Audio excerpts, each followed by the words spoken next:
moment, Jeffrey Herlings thought he could have been paralysed. The motocross star was the red-hot favourite for last year's MXGP World Championship title, until everything changed in September. The 2018 World Champions campaign was completely derailed by a horrendous head-first crash in free practice at the Grand Prix of Citta di Faenza in Italy. Footage from that incident is not easy to watch. The impact was so powerful the Dutchman was unable to move, and he lay motionless in the track. In his words, he thought that was going to be game over. Thankfully, Herlings' injuries were not as bad as first feared. He was incredibly lucky and he knows it. But that crash has changed his outlook on life and his outlook on how he approaches racing for the Red Bull KTM factory racing team. With the 2021 campaign scheduled to start in about a couple of months' time, all focus is now on winning the World Championship again. But as Jeffrey explains on this episode, it's about enjoying things a lot more now, rather than putting an intense amount of pressure back on his shoulders. We hope you enjoy our chat with Jeffrey here on the podcast. Do feel free to comment, share, and let us know your thoughts on the episode.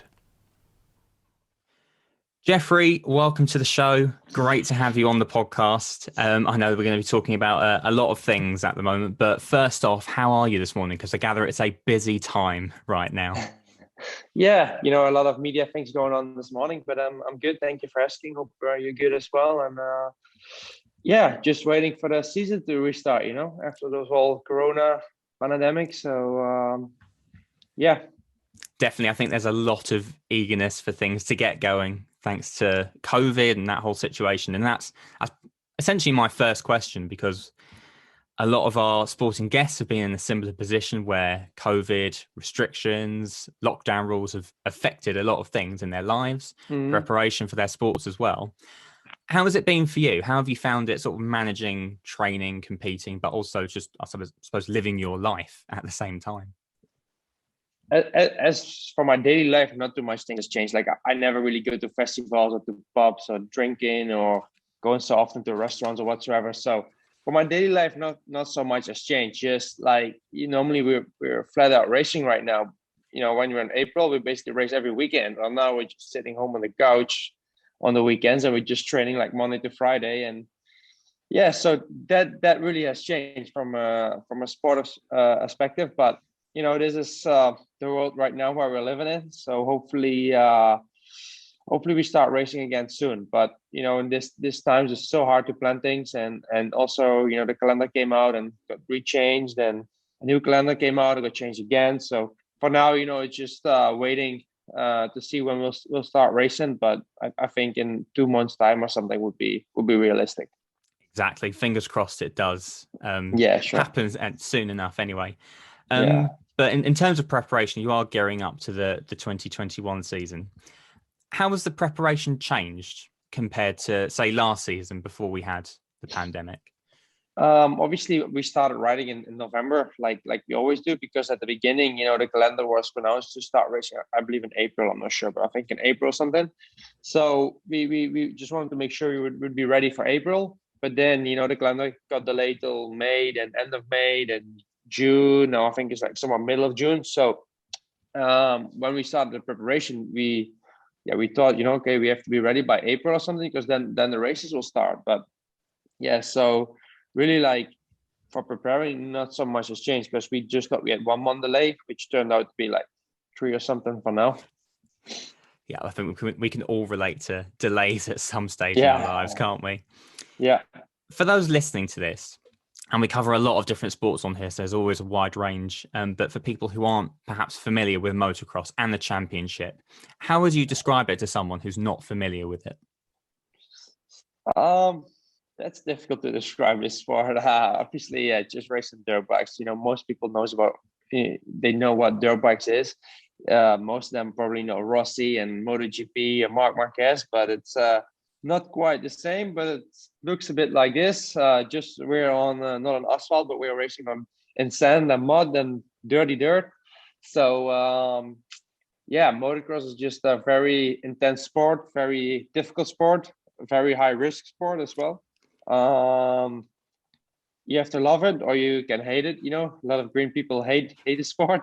A lot of people love the sport, so it's a love or hate thing. And there's two wheels, and you try to make donuts as fast as possible. Basically, That's a good description of it. I think it's fair to yeah. say. The intensity part, the exciting part, and the high risk part as well, which we'll talk about in a bit more depth later on. How did you get into it first off as a child? My father used to be a motocross rider, so that's basically how it all gets started. Because my brother was riding or racing or whatever, just a little bit amateur level. My father was racing like on high Dutch level, let's say, and he was also racing GPs. But I think his best result was like a fourth or a fifth, so he never was really a world champion or a superstar. But he was doing really good. He was one of the best Dutch riders at his age and at his time. And we're talking about probably like freaking 40 years back, so it's been a while. But that's how it started.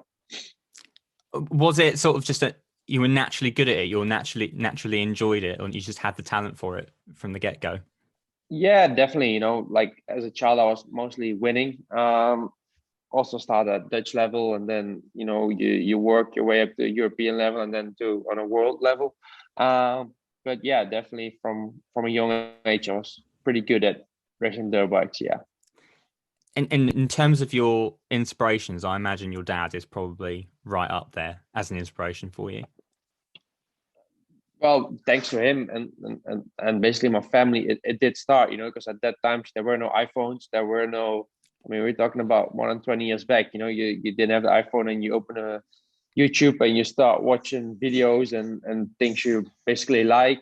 But so yeah, when we were younger, we went out playing in the woods, and we rode dirt bikes and got dirty and break bones and different than now. Well, a lot of kids are just on the iPads and things like that. Things have changed, but yeah, that's what I was doing. Like when I got back from school, just start riding a dirt bike, and I was living close to a big woods where we built some small tracks as children. We went there with a, I don't even know what you say in English, the shuffle or whatever, to build some tracks, and that's how it go. Yeah, like you say, times have certainly changed, and I think we're a similar age, so that's I can kind of relate to that. Maybe not so much the building tracks myself, but not having iPhones, not having iPads, not having YouTube to jump onto. Does that kind of sum you up then as a kid? Very energetic, very sporty, very active. Yeah, I mean, I did play a little bit of PlayStation. I remember there was a PlayStation 1 or PlayStation 2, whatever was just out there. I did play a bit of that, but basically that's it. That's all I had. So that got pretty boring because they didn't have so much games. And at that time, it wasn't as great as it is now. So, that's what I did. Like go to school and come back from school, especially in summertime when it was light till like, I don't know, 9 or 10 in the evening before it got dark. We always went out playing outside and got dirty and be very... I had a lot of energy, that's for sure. I had a Dreamcast rather than a PlayStation. That was probably the only child that did actually have one. In terms of your sort of personality and your mental strength, what does it actually take to be a motocross rider? Because like you say, a lot of risk, a lot of intensity, but I suppose a lot of determination and mental strength on your part as well. Yeah, sure. You need to have. You should definitely not be a scared guy because every day you go on a bike, there is I mean, everything you do in life, even when you drive in a car, you got a risk to die. Even but knowing you're riding on dirt bikes, there's a slightly higher chance of breaking bones and crashing and whatsoever. An accident might happen. But I try to put the risk as low as possible. But when you do it like 3, 4, 5 times a week, and you spend like 7, 8 hours on your bike, it happens throughout a year or a few years that you get some crashes and you might get some injuries, and that's just part of the sport. But once again, going back to your question, you should really be a tough guy. You need to be physically strong, mentally strong, sometimes I would say need balls of steel, let's say. Definitely. Is that something you always had, or is it something you've got better at along the way and learned along the way? It's something where I got better at throughout the years, because when I was 16, I wasn't scared. I never had any major injuries or whatsoever. And I would just, take way more risk. And also, I'm getting 27 later this year. So when I'm 16 or you're 26, it makes a difference in your way of thinking, the way of how you behave, the way you act. So it's normal, when you're 16 years old, you're like, screw the world, let's just do whatever I want to do. And like when you're 26, you start respecting, appreciating things more. You think differently about sports, about life, about a lot of things. So throughout my career, things have definitely changed. Yeah. Yeah, it certainly puts things into context when you get older and you have all those life experiences, like you say. And there have been so many successes along the way. I could reel off a very long list. I suppose the standout would be the 2018 World Championship, 4 world titles in total. For that 2018 victory, how do you describe the journey that took you there, and I suppose the highs and lows along the way? Yeah, it's a shame. Like the years after, I tried to defend, but twice. Last year I was actually leading the championship by a pretty big margin, and I got an injury again and didn't win the championship. But come back to 2018, it was a great year. We had 20 races. I missed one due to an injury, but the other 19, I finished on the podium on all of them. I basically won 17. Twice I got second. I won so many things that year. So basically, it was like a dream season. Besides missing one race, it was only basically only highs that year. Things went really really great, and we won a lot. So that was mega. Was that the dream when you were young to get that world title? Yeah, I mean, as a child, and you love motocross and you love dirt bikes, and you want to win the ultimate high. You either have to win an AMA Supercross title, or you want to win a motocross world championship. And the motocross world championship was my dream as a child, and then to make it happen, it's pretty amazing. Then to put this into context, some of the Olympic gold medalists, for example, that we've talked to on this podcast, and once they've achieved that, it can be hard to go again when you've achieved your dream, sort of thing. Was that something you had, or is it just you just want more and it just drives you for more? I think Olympics is different because it's like once in the 4 years. So you basically train, you work your ass off for 4 weeks. For 4 years to get that gold medal. While we have an opportunity every single weekend throughout the summer, basically to win races, and then to win a championship, you get a chance every single year. So if you just win a championship once, it's nice, but you want more of them. Like it's a little bit different than Olympics. While Olympics, like once again, you get a chance once in the 4 years. We get a chance every single year. So it's definitely it was a lot of weight out of my shoulders to finally say, okay, hey, I want a FEM Motocross World Championship, but at the same time, right, in 6 months from now, we have to try to repeat the same thing, So you finish racing like in September, October, and then you already start preparing end of November to be back racing end of February, So you don't really have so much time to really enjoy it. That's it. Yeah, it's almost like you're resetting your mind again to go again next season after enjoying it for however long it may be. Yeah, you just enjoy it for like a month, and then you have to start going back in training camp, let's say. In terms of highlights in the sport, is that the big highlight so far, or do you put others up there as well? I definitely had a lot of great races. I've won 90 Motocross World Championship GPs.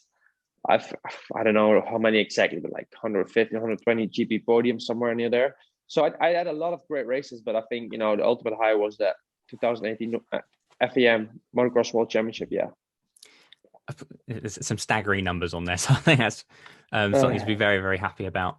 Now, kind of moving on to some of the parts that you've alluded to, and this ties in with Red Bull, launching this brand new docuseries that follows the KTM factory racing team throughout last season, called MX World. It's a behind-the-scenes look at everything on and off the track for those who aren't in the know. But there is one episode that focuses on you specifically. Yeah. And I suppose the incident that stands out is that awful headfirst crash that you suffered last season and were involved in. And I suppose that's what we're talking about when you know you can be on this high of winning the 2018 World Championship, and then something like that happens, and it completely changes the story and the narrative, doesn't it? Do you want to just take the listeners through what happened in that incident first, and I suppose the injuries that you ended up sustaining? Yeah, I had an injury on my right foot at the time. From 2 years before, from a crash, it never got really healed, and a lot of bone started growing after the injury, which had to be removed. But we didn't really have time for the season to do so because we didn't know when the season would restart. So we decided to do it after the season. So I always had to put my foot differently on the foot peg, and I always put my heel a little bit on the foot peg instead of my foot, so it didn't really hurt so much. But then my foot came off, and then I just went like, yeah, I just yard sailed it, man. I just went like front wheel, like left, right, and then I just went over the bars, and then I like kind of front flip, but then my head went in the mud first, and my peak hit the mud, while the peak of well, like my visor, like kind of like a shuffle. It took the mud and then made my head go like backwards, and then I did get a small crack in one of my bones in my neck, but it wasn't so bad. But because of the impact, it just made me go kind of knock out for like 30 minutes. Like I wasn't knocked out like with my head, but like I couldn't stand up because I got such an impact on my well, basically all the cables are going through, for walking and nerves and whatsoever. Got such an impact that I just didn't feel my leg. I didn't feel anything like 30 minutes. And after 30 minutes, things came back. Like within a few minutes, I got like full feeling it. I was like, this feels so good. But then at that time when it just happened, I was like, oh shit, it's gonna be game over now. Watching the crash on the episode, because I watched it last night, and it does not get any like less worse the more times you watch it. It arguably gets more worse the more times you watch it. Yeah. And I think you said in that episode as well, like when you were lying there trying to get up and you couldn't. What goes through your mind when like you're in that position? Then I was like, if I recover from this one, I'll never ride a dirt bike again. Just please let me recover from this one. I never ride a dirt bike again. That's what I was thinking when I was on the ground. But then, like 5 hours later, you just walk through the hospital like, my neck is a bit stiff, but this is basically it. And then the doctor said, actually in 4 weeks you're good to go riding again. I was like, okay, like freaking 5 hours ago I was there being almost dead on the motocross track, and now actually I'm just walking around like nothing happened basically. So it turned out not too bad, let's say. Yeah, exactly. I think a lot of people said, like, in terms of like your injuries, you were really lucky with what you actually did sustain.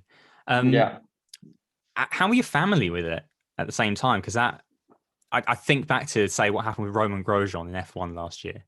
Yeah. And how his family dealt with it, as well as him dealing with it as well. I don't know if that's something that you've talked about, or if your family, I imagine your family were very worried watching it as well, as they would be. Yeah, I think especially for my mom, like the world would basically end it. When you see your kid, even though I was 25 at the time, I'm not like a 6-year-old kid anymore, but still, if your child is there laying on the ground, like giving symptoms of like he's being paralyzed, I think the world is ending. So definitely, she said you should stop. You won everything you possibly could, basically. So you should really stop. But then, when time goes on and after 3-4 weeks, you don't have any pain anymore and you're basically healed up complete, you're like, let's go right again, But I believe also for parents, this is a difficult sport. Is it still tough watching it back? Because there is that part in the episode as well where you're watching it back on the phone and still saying it's hard. Yeah, definitely. Because you almost, because of that crash, you was like so close of almost spending the rest of your life in a wheelchair. So definitely it's a bit, it's like definitely it's like a wake up call, to it's like a last warning kind of thing, Definitely. In terms of the recovery, how tough was that? I suppose both physically and also mentally, having to bounce back when, like I think we said before, you're one, if not the main favourite for the title that year, and then suddenly everything changes again? I mean, physically, it wasn't so bad because 4 weeks after, I didn't feel anything has happened. Even like I just was stiff. Like I slept bad for like 3 or 4 nights because I a lot of pain, like just being stiff. But after 4 days, I was basically fine, and after 3 weeks, I could do anything I wanted in life. So the physical part wasn't so bad, but the mental part, like knowing you were almost paralyzed from your chin down, and losing another championship, and we were looking so good, like so strong, so consistent last year. That was tough, but things happen, and just have to accept and move on, right? I mean, you can think about it all day, all night, and it also gives opportunity again this year. We learned, and I had time to fix my foot during the time I was injured, so I could get that done as well. And And I was going to mention that as the surgery on your foot. Was that almost like a nice reset that you maybe needed going into this season? Yeah, I mean, it's still not 100%, but it's much better as it was. Like when I'm riding now, I'm not paying 300%, but I'm feeling good enough, and I feel like I can still race like multiple years with it. So, so when something is smashed and something is broken, it will never really get to what it was before often. And this is one of those things, like in a foot. Also, I didn't know there's so many bones, and if just like a few of them kind of exploded because of an impact, there's a lot of cartilage getting damaged and getting gone. And the foot needs to be a little bit replaced on bones. So, then it's actually better you just break your femur, let's say, and just put a rod in, and the thing heals, and you're good. Like 3 months after, you don't feel like anything has happened. While on the foot, it's so small, so compact, and maybe it's just a few inches big what's been broken, but like throughout your rest of your life, it could give a pretty big impact. So but for now, I'm doing okay, so it's good. Good, yeah, good to hear. How has it I suppose change your outlook on maybe life, but also yourself in sport as well? I love the sport. I love doing it. Definitely, once you get older, you get different interests and different kind of things you enjoy doing, and it like spend time with family more. And like when I was 16, I hated going to a restaurant and sit there all evening with people I maybe don't even like. And now, when you go to a restaurant evening, it's just fun sitting there all evening, talk, and you're not that rushed, So definitely throughout my career, like I mentioned before, things have changed, and also this injury has made me realize how blessed I am with many things. Definitely I'm blessed I'm not blessed on some things, but on a lot of things I'm blessed, and you start enjoying also that a bit more. There was one thing that you mentioned in the episode where I think you explained that before the injury, you'd maybe been working too hard, and that afterwards it's more about just enjoying the sport again, and then the results will come if you enjoy it. Is that very much the frame of mind that you're now in? Yeah, I think when I had an injury with my foot, it really happened because of that, because I was so lean. I was like under 6% body fat. I just was working like, I was basically training morning, midday, evening. Only thing I was doing was basically training. And then at one point I was just so tired. And then that's why I crashed. And then my foot injury happened actually. So now I just enjoy racing and riding. I mean, it's hard to say if I enjoy racing because I haven't raced for a while because there's no races at the moment. But I enjoy riding a lot and enjoy just being there on track. And I feel like the result, I mean, definitely the result counts, but even, I just want to have fun. I think then the result will come by itself naturally. I used to always have the feeling like, hey, when I go out racing, I need to win. I want to win. If I don't perform, the team will get upset, and the sponsors won't be happy, and my family won't be happy. I won't be happy. But now I'm like, okay, I just go out, do my best, and if it's a fifth, it's a fifth.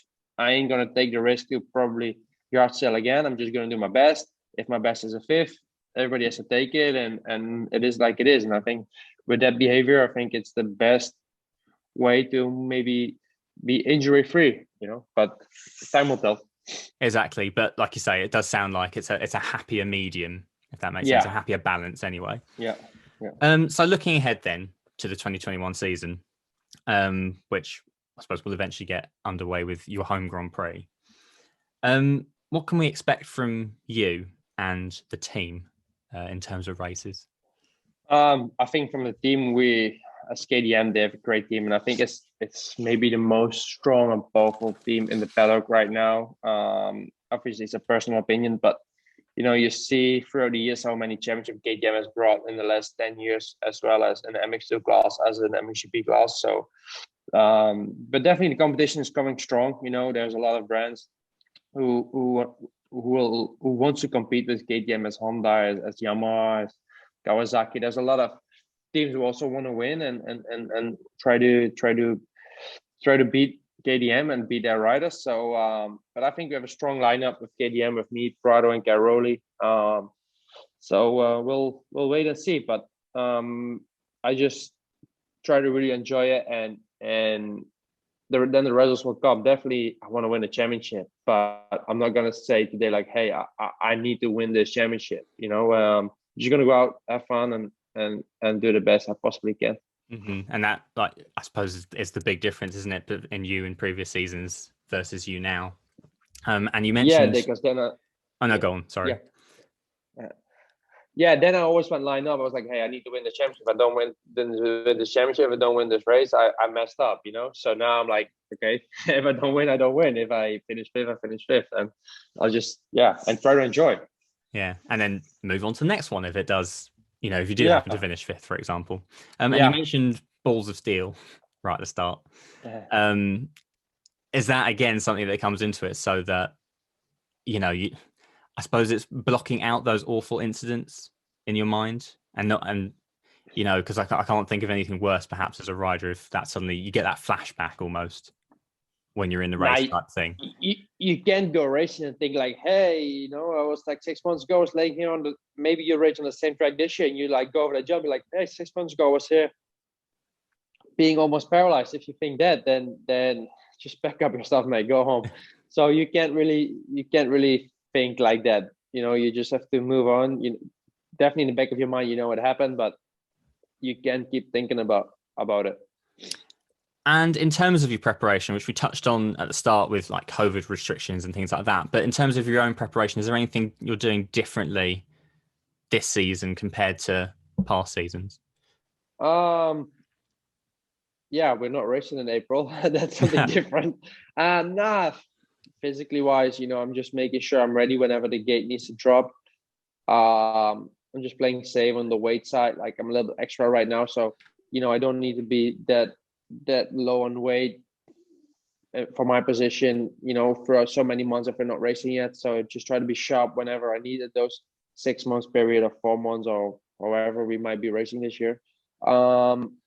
No, for the rest, I'm just riding a lot now, like 3-4 times a week, just to enjoy and yeah, I got more time at home now, so more time to chill, let's say. And we've all got more time at home, don't we? Yeah. My last couple of big questions, really. If you look at yourself when you first got into the sport and you look at yourself now, what do you think is the biggest thing you've learned about yourself? To use my brain a bit more. Even though I didn't use my brain so much when I was younger, I would yard silo triple of the amount of times, but I would always walk away for some reason. Now, when I hit the deck, I'll break something. But I do think like I use my brain more. I'm like more smart rider as I was before. I'm not as dominant, but that's because the competition been working so hard as well and came closer and closer and closer. But I think like I really developed as a rider and being more smart and more intelligent and taking less risks. Are you the type of person that's going to thrive off of that competition as well? The fact that it's coming up? Because they're coming closer and closer, it's hard, like, because I'm limited in my possibilities now because of my foot injury, let's say. So I'm not able to run anymore. I'm always not in a lot of pain, but in a little bit of pain. So I can't take 100% of my career anymore.